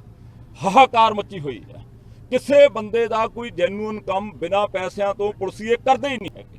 ਕਮਿਸ਼ਨਰ ਸਾਹਿਬ ਨੇ ਇੰਸ਼ੋਰ ਕੀਤਾ ਵੀ ਮੈਂ ਡਿਸਮਿਸ ਕਰੂੰਗਾ, ਔਰ ਇਹ ਆਪਣੀ ਜਿਹੜੀ written complaint with pen drive ਜਿਹੜਾ ਇਹਨਾਂ ਦੇ ਕੋਲੇ ਵੀਡੀਓਜ਼ ਹੈਗੇ ਆ ਕਮਿਸ਼ਨਰ ਨੂੰ ਦੇ ਕੇ ਆਉਣਗੇ। ਅੱਜ ਕੱਲਾ ਲੁਧਿਆਣਾ ਨਹੀਂ, ਪੂਰੇ ਪੰਜਾਬ ਦੇ ਵਿੱਚ ਹਾਲਾਤ ਬਦ ਤੋਂ ਬਦਤਰ, ਕਰਪਸ਼ਨ ਦਾ ਬੋਲਬਾਲਾ। ਗੰਨੇ ਦੇ ਬਕਾਏ ਦੀ ਅਦਾਇਗੀ ਨਾ ਕੀਤੇ ਜਾਣ ਤੇ ਗੁੱਸਾਏ ਕਿਸਾਨਾਂ ਵੱਲੋਂ ਪਿਛਲੇ 2 ਦਿਨ ਤੇ 2 ਰਾਤਾਂ ਤੋਂ ਬਾਅਦ ਅੱਜ ਤੀਸਰੇ ਦਿਨ ਵੀ ਉਹਨਾਂ ਦਾ ਧਰਨਾ ਜਾਰੀ ਰਿਹਾ। ਕੜਾਕੇ ਦੀ ਠੰਡ ਦੇ ਬਾਵਜੂਦ ਕਿਸਾਨ ਆਪਣੀਆਂ ਮੰਗਾਂ ਨੂੰ ਲੈ ਕੇ ਰਾਤ ਦਿਨ ਧਰਨੇ ਤੇ ਡਟੇ ਹੋਏ ਨੇ, ਜਦਕਿ ਅਜੇ ਤੱਕ ਕਿਸੇ ਵੀ ਸਰਕਾਰੀ ਜਾਂ ਪ੍ਰਸ਼ਾਸਨਿਕ ਅਧਿਕਾਰੀ ਵੱਲੋਂ ਨਾ ਤਾਂ ਇਹਨਾਂ ਪ੍ਰਦਰਸ਼ਨਕਾਰੀਆਂ ਤੱਕ ਪਹੁੰਚ ਕੀਤੀ ਗਈ ਤੇ ਨਾ ਹੀ ਇਹਨਾਂ ਦੀਆਂ ਮੰਗਾਂ ਮੰਨੇ ਜਾਣ ਦਾ ਕੋਈ ਭਰੋਸਾ ਦਿੱਤਾ ਗਿਆ। ਉਧਰ ਪ੍ਰਦਰਸ਼ਨਕਾਰੀ ਕਿਸਾਨ ਆਪਣੀਆਂ ਮੰਗਾਂ ਨੂੰ ਲੈ ਕੇ ਆਰ-ਪਾਰ ਦੀ ਲੜਾਈ ਵਿੱਚ ਜੁਟੇ ਨਜ਼ਰ ਆ ਰਹੇ ਨੇ। ਹਾਲਾਂਕਿ ਇਸ ਸੰਘਰਸ਼ ਵਿੱਚ ਠੰਡ ਦੇ ਚਲਦਿਆਂ ਕੁਝ ਪ੍ਰਦਰਸ਼ਨਕਾਰੀ ਕਿਸਾਨ ਬਿਮਾਰ ਹੋਣੇ ਸ਼ੁਰੂ ਹੋ ਚੁੱਕੇ ਨੇ। ਬਹੁਤ ਮਾੜੀ ਹਾਲਾਤਾਂ ਨੇ ਜੀ ਜ਼ਿਮੀਂਦਾਰਾਂ ਦੀਆਂ। ਰਾਤ ਇੱਥੇ ਨੀਂਦਰਾਂ ਚ ਕੱਟੀਆਂ ਜਾਣ ਰਹੀਆਂ, ਡਰੇ ਦੇਣ ਰਹੇ ਨੇ। ਇੱਥੇ ਬਿਮਾਰ ਹੋ ਗਏ ਨੇ 5-6 ਜਿਹੜੇ ਬੰਦੇ ਨੇ ਸਾਡੇ ਬਿਮਾਰ। ਆਹ ਬੰਦਾ ਸਾਡਾ ਬਹੁਤ ਜ਼ਿਆਦਾ ਬਿਮਾਰ ਹੋ ਗਿਆ, ਠੀਕ ਹੈ। ਇਹਨਾਂ ਨੂੰ ਰਾਤ ਇੱਥੇ ਡਾਕਟਰ ਸਾਹਿਬ ਸੱਦੇ, ਉੱਥੇ ਗੱਡੀਆਂ ਤੇ ਪਾ ਕੇ ਉੱਥੇ ਗਲੂਕੋਸ ਵੀ ਕਰਾਇਆ, ਇਹਨਾਂ ਦਾ ਗਲੂਕੋਸ ਲਵਾਇਆ ਇਹਨਾਂ ਨੂੰ। ਬਾਕੀ ਇਹ ਹੈ ਵੀ ਜਿਹੜੀਆਂ ਸਰਕਾਰਾਂ, ਜਿਹੜੇ ਮੰਤਰੀ ਨੇ, ਇਹ ਮਿੱਲਾਂ ਵਾਲਿਆਂ ਕੋਲ ਪੈਸੇ ਲੈਂਦੇ ਨੇ ਤੇ ਇਹ ਜਿਹੜੇ ਸਾਡੇ ਜ਼ਿਮੀਂਦਾਰ ਭਰਾ ਹੀ ਨੇ ਹੈ ਉੱਦਾਂ। ਪਰ ਇਹ ਜਦੋਂ ਇਹਨਾਂ ਨੂੰ ਮੂੰਹ ਲੱਗ ਜਾਂਦਾ ਖੂਨ, ਇਹ ਸਾਡੇ ਜ਼ਿਮੀਂਦਾਰਾਂ ਦਾ ਖਿਆਲ ਨਹੀਂ ਕਰਨ ਡਏ। ਜ਼ਿਮੀਂਦਾਰਾਂ ਭਰਾਵਾਂ ਨੂੰ ਜੇ ਖੁਸ਼ ਨਾ ਰੱਖਣਗੇ ਤੇ ਮੇਰੇ ਵੀਰੋ ਇਹਨਾਂ ਨੂੰ ਕੋਈ ਵੋਟ ਨਹੀਂ ਮਿਲਣੀ। ਇਹਨਾਂ ਦਾ ਬਹੁਤ ਮਾੜੀ ਹਾਲਾਤ ਹੋਏਗੀ ਇਹਨਾਂ ਦੀ। ਬਾਕੀ ਜ਼ਿਮੀਂਦਾਰਾਂ ਭਰਾਵਾਂ, ਰਾਤ ਅਸੀਂ ਇੱਥੇ ਰਹੇ ਹਾਂ, ਸਾਡੇ ਲਾਗੋਂ ਸੂਰ ਮਸਾਂ ਬਚੇ ਆ, ਸੂਰ ਵੀ ਨੰਗੇ, ਸੱਪ ਵੀ ਨੰਗੇ ਨੇ, ਠੀਕ ਹੈ। ਇਹਨਾਂ ਹਾਲਾਤਾਂ 'ਚ ਪਹਿਲਾਂ ਤਾਂ ਗੰਨਾ ਅਸੀਂ ਪੈਦਾ ਕਰਦੇ ਹਾਂ ਤੇ ਬਹੁਤ ਮਾੜੀਆਂ ਹਾਲਾਤਾਂ ਨਾਲ ਸੱਪਾਂ ਦੀਆਂ ਸਿਰੀਆਂ ਮਿੱਧਦੇ ਹਾਂ। ਹੁਣ ਅਸੀਂ ਇੱਥੇ ਵੀ ਉਹੋ ਹਿਸਾਬ, ਸੱਪ ਸਾਡੇ ਉੱਤੋਂ ਦੀ ਲੰਘਣ ਡਏ ਨੇ ਤੇ ਸੂਰ ਵੀ ਸਾਡੇ ਇੱਥੇ ਰਾਤੀ ਨੁਕਸਾਨ ਹੋ ਜਾਣਾ। ਅਸੀਂ ਇੱਥੇ ਲਾਗੂ ਹੀ ਲੰਘੇ ਨੇ ਸਾਡੇ, ਤੇ ਹੋ ਸਕਦਾ ਕੋਈ ਨੁਕਸਾਨ ਹੋ ਜਾਂਦਾ। ਤੇ ਇਹਨਾਂ ਨੂੰ ਮੰਤਰੀਆਂ ਨੂੰ ਚਾਹੀਦਾ ਵੀ ਸਾਡੇ ਨਾਲ ਕਿਤੇ ਇੱਥੇ ਨੀਂਦਰੇ ਕੱਟਣ, ਸਾਡੇ ਨਾਲ ਇੱਥੇ ਠੰਡ 'ਚ ਰਹਿਣ। ਜਿਹੜੇ ਆ ਸਫੈਦਿਆਂ ਦੀ ਜਿਹੜੀ ਪਾਣੀ ਪੈਣ ਡਿਆ ਉੱਤੇ, ਸਾਡੀ ਤਾਂ ਉੱਤੇ ਚਾਨਣੀਆਂ ਦੇ ਉੱਤੇ ਪੈਣ ਡਿਆ, ਤੇ ਰਾਤ ਅਸੀਂ ਸਾਡੇ ਅੱਧੇ ਲੀੜੇ ਭਿੱਜ ਗਏ ਨੇ ਤੇ ਬਹੁਤ ਜਿਹੜੇ ਬਿਮਾਰ ਹੋਣ ਡੇ ਨੇ ਸਾਡੇ ਜ਼ਿਮੀਂਦਾਰ ਭਰਾ। ਲੈਣ ਡੇ ਆਪਣਾ ਹੱਕ, ਲੈਣ ਡੇ ਤੇ ਆਪਣਾ ਹੱਕ। ਅਸੀਂ ਕਿਸੇ ਦਾ ਕੋਈ ਪੈਸਾ ਨਹੀਂ ਮੰਗਣ ਡੇ, ਆਪਣੇ ਹੱਕ। ਸਾਡੇ ਜਿਹੜੀਆਂ ਫੀਸਾਂ ਨੇ ਬੱਚਿਆਂ ਦੀਆਂ ਉਹ ਰਹਿਣ ਡਈਆਂ ਨੇ। ਜੇ ਸਾਨੂੰ ਇਹ ਪੈਸੇ ਨਾ ਦੇਣ ਤੇ ਕਿੱਦਾਂ ਫੀਸਾਂ ਦੇਵਾਂਗੇ, ਕਿੱਦਾਂ ਬੱਚੇ ਪੜ੍ਹਾ ਸਕਦੇ ਹਾਂ। ਨਸ਼ਾ ਤਸਕਰਾਂ ਖਿਲਾਫ ਅੱਜ ਲੁਧਿਆਣਾ ਪੁਲਿਸ ਨੇ ਕਾਰਵਾਈ ਕੀਤੀ ਹੈ। ਅੱਜ ਲੁਧਿਆਣਾ ਪੁਲਿਸ ਨੇ ਤੜਕਸਾਰ ਚੀਮਾ ਚੌਂਕ ਨੇੜੇ ਘੋੜਾ ਕਲੋਨੀ ਤੇ ਅਮਰਪੁਰਾ ਇਲਾਕੇ ਵਿੱਚ ਦਬਿਸ਼ ਕੀਤੀ ਤੇ 100 ਤੋਂ ਵੱਧ ਪੁਲਿਸ ਮੁਲਾਜ਼ਮਾਂ ਨੇ 40 ਸ਼ੱਕੀਆਂ ਨੂੰ ਹਿਰਾਸਤ ਵਿੱਚ ਲਿਆ। 2 ਘਰਾਂ ਵਿੱਚੋਂ ਨਸ਼ਾ ਵੀ ਬਰਾਮਦ ਕੀਤਾ। ਇਹ ਪੂਰਾ ਆਪਰੇਸ਼ਨ ACP ਵਰਿਆਮ ਸਿੰਘ ਤੇ ADCP ਗੁਰਪ੍ਰੀਤ ਸਿੰਘ ਸਿੱਕਾਂ ਦੀ ਅਗਵਾਈ ਵਿੱਚ ਚਲਾਇਆ ਗਿਆ। ਜ਼ਿਕਰਯੋਗ ਹੈ ਕਿ ਇਹ ਉਹੀ ਇਲਾਕਾ ਹੈ ਜਿੱਥੇ ਵਿਧਾਇਕ ਸਿਮਰਜੀਤ ਸਿੰਘ ਬੈਂਸ ਨੇ ਕੁਝ ਸਮਾਂ ਪਹਿਲਾਂ ਲਾਈਵ ਹੋ ਕੇ ਚਿੱਟਾ ਖਰੀਦਿਆ ਸੀ। ਇਹ ਘੋੜਾ ਕਲੋਨੀ ਹੈ। ਸਾਡੇ ਕਈ NDPS ਐਕਟ ਦੇ ਕੇਸਾਂ ਦੇ ਵਿੱਚ ਇਨਵੈਸਟੀਗੇਸ਼ਨ 'ਚ ਆਇਆ ਸੀ ਕਿ ਘੋੜਾ ਕਲੋਨੀ ਤੋਂ ਨਸ਼ਾ ਲੈ ਕੇ ਆਉਣੇ। ਜਿਹੜੇ NDPS ਐਕਟ ਦੇ ਮੁਕੱਦਮੇ ਅਸੀਂ ਪਿਛਲੇ ਸਮੇਂ ਦੇ ਦੌਰਾਨ ਦਰਜ ਕੀਤੇ ਆ, ਉਹਨਾਂ ਦੀ ਇਨਵੈਸਟੀਗੇਸ਼ਨ 'ਚ ਬਹੁਤਿਆਂ ਦੀ 'ਚ ਆਇਆ ਸੀ ਕਿ ਘੋੜਾ ਕਲੋਨੀ ਚਲਾਉਣੇ। ਉਸ ਚੀਜ਼ ਨੂੰ ਧਿਆਨ 'ਚ ਰੱਖਦਿਆਂ ਹੋਇਆਂ ਸਰਚ ਕੀਤੀ ਜਾ ਰਹੀ। ਕਿੰਨਾ ਕੁ ਇਲਾਕਾ ਹੈਗਾ, ਕਿੰਨੇ ਲੋਕ ਹੈਗੇ ਇਸ ਇਲਾਕੇ 'ਚ? ਇਹ ਤਕਰੀਬਨ 25-30 ਘਰ ਨੇ, ਛੋਟੇ ਘਰ ਨੇ, 1-1 ਕਮਰਿਆਂ ਦੇ, 2-2 ਕਮਰਿਆਂ ਦੇ। ਤਾਂ ਉਹ ਸਾਰੇ ਏਰੀਏ ਦੀ ਅਸੀਂ ਅੱਜ CP ਸਰ ਦੇ ਤੋਂ ਇਜਾਜ਼ਤ ਲੈ ਕੇ ਕਾਫੀ ਫੋਰਸ ਨਾਲ ਸਾਰੇ ਏਰੀਆ ਨੂੰ ਕਵਰ ਕੀਤਾ ਹੋਇਆ। ਹੁਣ ਸਾਰੇ ਦੀ ਸਰਚ ਕਰ। ਕਿੰਨੀਆਂ ਟੀਮਾਂ ਲੱਗੀਆਂ ਹੈ? 4 SHO ਨੇ ਮੇਰੇ, ਡਿਵੀਜ਼ਨ ਨੰਬਰ 1, 2, 3, 4। ਇਸ ਤੋਂ ਬਿਨਾਂ PCR, special branch, CIA, office ਦੀ ਫੋਰਸ, QRT, ਇਹ ਸਾਰੀਆਂ ਟੀਮਾਂ ਲੈ ਕੇ ਅਸੀਂ ਇਹਨਾਂ ਸਰਚ ਕਰ। ਕੋਈ ਬਰਾਮਦੀ ਹੋਈ ਹੈ? ਅਜੇ ਤਾਂ ਸਰਚ ਕਰ ਰਹੇ ਹਾਂ। ਸਰਚ ਕਰਕੇ ਸਰਚ ਕੰਪਲੀਟ ਹੋਣ ਤੋਂ ਮਗਰੋਂ ਫਿਰ ਜਿਹੜਾ ਦੱਸਾਂਗੇ ਵੀ ਕੀ ਹਾਂ ਬਿਲਕੁਲ ਅਸੀਂ ਫਿਲਹਾਲ ਸਾਰਿਆਂ ਤੋਂ ਹੀ ਪੁੱਛਗਿੱਛ ਕਰਾਂਗੇ, ਜਿੰਨੇ ਵੀ 25 ਘਰ ਨੇ ਸਾਰਿਆਂ ਨੂੰ ਅਸੀਂ ਜਿਹੜਾ ਸ਼ਾਮਲ ਕਰਕੇ ਪੁੱਛਗਿੱਛ ਕਰਾਂਗੇ। ਅੰਮ੍ਰਿਤਸਰ ਦੇ ਹਾਲਗੇਟ ਸਥਿਤ ਪੁਰਾਣੀ ਸਬਜ਼ੀ ਮੰਡੀ ਵਿੱਚ ਅੱਜ ਤੜਕੇ ਅੱਗ ਲੱਗ ਗਈ। ਖਬਰਾਂ ਲਿਖੇ ਜਾਣ ਤੱਕ ਮਾਲੀ ਨੁਕਸਾਨ ਤਾਂ ਕਾਫੀ ਹੋ ਚੁੱਕਾ ਸੀ, ਪਰ ਕਿਸੇ ਤਰ੍ਹਾਂ ਦੇ ਜਾਨੀ ਨੁਕਸਾਨ ਦੀ ਕੋਈ ਖਬਰ ਨਹੀਂ ਸੀ। ਸਬਜ਼ੀ ਮੰਡੀ ਵਿੱਚ ਬਣੇ ਕਈ ਖੋਖੇ ਤੇ ਦੁਕਾਨਾਂ ਇਸ ਅੱਗ ਦੀ ਭੇਟ ਚੜ੍ਹ ਗਏ। ਚਸ਼ਮਦੀਦ ਗਵਾਹਾਂ ਮੁਤਾਬਕ ਆਮ ਲੋਕਾਂ ਨੇ ਹੀ ਪਹਿਲਾਂ ਅੱਗ ਉੱਤੇ ਕਾਬੂ ਪਾਉਣ ਦੀ ਕੋਸ਼ਿਸ਼ ਕੀਤੀ ਤੇ ਫਿਰ ਉਸ ਤੋਂ ਬਾਅਦ ਫਾਇਰ ਬ੍ਰਿਗੇਡ ਪੁੱਜੀ। ਸਵੇਰੇ 8:30 ਵਜੇ ਇਸ ਅੱਗ ਉੱਤੇ ਕਾਬੂ ਪਾ ਲਿਆ ਗਿਆ ਸੀ। ਇਸ ਤਰ੍ਹਾਂ ਸਵੇਰੇ ਸਾਨੂੰ ਤਕਰੀਬਨ 5:40 ਮਿੰਟ ਤੇ ਪਤਾ ਲੱਗਾ ਵੀ ਆਪਣਾ ਜਿਹੜੀ ਪੁਰਾਣੀ ਸਬਜ਼ੀ ਮੰਡੀ ਉੱਥੇ ਕੁਝ ਦੁਕਾਨਾਂ ਨੂੰ ਅੱਗ ਲੱਗੀ ਆ। ਉਸ ਟਾਈਮ ਤੇ ਨਾਲ ਹੀ ਇਕੱਠੀ ਇੱਕ ਐਨਮ ਸਿਨੇਮੇ ਦੇ ਸਾਹਮਣੇ ਜਿਹੜੀ ਹੈ ਇੱਕ ਦੁਕਾਨ, ਉਹਨਾਂ ਨੂੰ ਵੀ ਅੱਗ ਲੱਗੀ ਸੀ ਤੇ ਦੋਵਾਂ ਦੇ ਉੱਤੇ ਗੱਡੀਆਂ ਭੇਜੀਆਂ ਗਈਆਂ ਇਮੀਡੀਏਟ।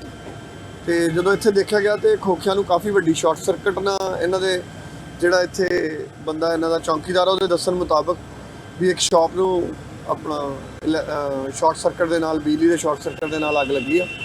ਤੇ ਇਮੀਡੀਏਟ ਫਾਇਰ ਬ੍ਰਿਗੇਡ ਨੇ ਆਪਣੀਆਂ ਬਾਕੀ ਗੱਡੀਆਂ ਵੀ ਲਿਆ ਕੇ ਤੇ ਤੁਸੀਂ ਦੇਖ ਹੀ ਰਹੇ ਹੋ ਜਿੱਦਾਂ ਵੀ ਜਿਨ੍ਹਾਂ ਦੁਕਾਨਾਂ ਨੂੰ ਅੱਗ ਲੱਗੀ ਸੀ ਉਹਨਾਂ ਵਿੱਚ ਹੀ ਫਾਇਰ ਰਹੀ ਆ ਤੇ ਬਾਕੀ ਦਾ ਜਿਹੜਾ ਆ ਉਹਨੂੰ ਸੇਵ ਕਰ ਲਿਆ ਗਿਆ ਇਲਾਕਾ ਜਿਹੜਾ ਬਾਕੀ ਦਾ, ਕਿਉਂਕਿ ਜਿੱਡੀ ਮੇਜਰ ਫਾਇਰ ਸੀ ਇਹ ਸਾਰੇ ਇਲਾਕੇ ਦੇ ਵਿੱਚ ਫੈਲ ਸਕਦੀ ਸੀ ਬਹੁਤ ਵੱਡੇ ਪੱਧਰ ਤੇ।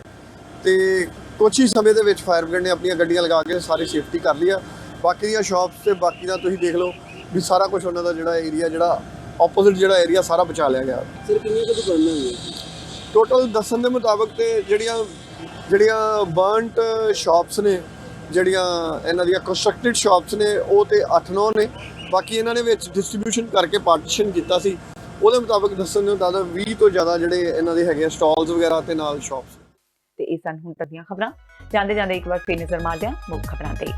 ਸ਼ਿਵ ਸੈਨਾ, ਐਨਸੀਪੀ ਤੇ ਕਾਂਗਰਸ ਦਰਮਿਆਨ ਸਮਝੌਤਾ ਲਗਭਗ ਤੈਅ, ਜਲਦੀ ਬਣ ਸਕਦੀ ਹੈ ਇਹਨਾਂ ਦੀ ਸਰਕਾਰ। ਮਹਾਰਾਸ਼ਟਰ ਵਿੱਚੋਂ ਭਾਜਪਾ ਨੂੰ ਝਟਕਾ। ਜਗਤਾਰ ਸਿੰਘ ਹਵਾਰਾ ਨੂੰ ਲੁਧਿਆਣਾ ਦੀ ਅਦਾਲਤ ਨੇ ਕੀਤਾ ਬਰੀ। 1995 ਦੇ RDX ਕੇਸ ਭੁਗਤ ਰਹੇ ਹਵਾਰਾ ਖਿਲਾਫ ਨਹੀਂ ਮਿਲਿਆ ਕੋਈ ਸਬੂਤ। NIA ਨੇ ਬੱਬਰ ਖਾਲਸਾ ਇੰਟਰਨੈਸ਼ਨਲ ਨਾਲ ਜੁੜੇ 5 ਵਿਅਕਤੀਆਂ ਵਿਰੁੱਧ ਚਾਰਜਸ਼ੀਟ ਕੀਤੀ ਦਾਇਰ। ਮੋਹਾਲੀ ਸਥਿਤ ਵਿਸ਼ੇਸ਼ ਅਦਾਲਤ ਵਿੱਚ ਅੱਜ ਦਾਇਰ ਕੀਤੀ ਗਈ ਚਾਰਜਸ਼ੀਟ। NIA ਨੇ ਮੁਲਜ਼ਮਾਂ ਵਿਰੁੱਧ ਗੈਰ ਕਾਨੂੰਨੀ ਗਤੀਵਿਧੀਆਂ ਤੇ ਹਥਿਆਰਾਂ ਨਾਲ ਸੰਬੰਧਿਤ ਕਾਨੂੰਨ ਅਧੀਨ ਮਾਮਲਾ ਕੀਤਾ ਦਰਜ। ਕੈਪਟਨ ਅਮਰਿੰਦਰ ਸਿੰਘ ਵਿਦੇਸ਼ ਵਿੱਚ ਕਰ ਰਹੇ ਨੇ ਸ਼ਿਕਾਰ, ਜਦਕਿ ਪੰਜਾਬ ਹੋਇਆ ਪਿਆ ਹੈ ਲਾਵਾਰਿਸ। ਭਗਵੰਤ ਮਾਨ ਨੇ ਕੈਪਟਨ ਅਮਰਿੰਦਰ ਸਿੰਘ ਨੂੰ ਲਿਆ ਲੰਮੇ ਹੱਥੀ। ਮਾਨ ਨੇ ਕਿਹਾ, ਗਲਤੀ ਸਾਡੀ ਜੋ ਐਸ਼ ਪ੍ਰਸਤਾਂ ਦੇ ਹੱਥ ਫੜਾ ਦਿੰਦੇ ਆ ਵਾਰਤੋੜ।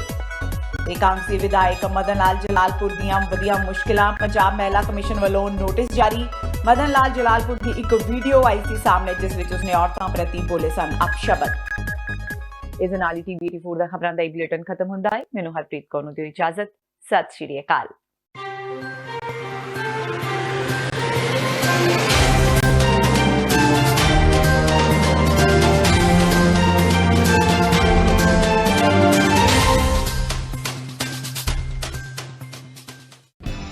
ਕਦੋਂ ਤੱਕ ਹਾਂ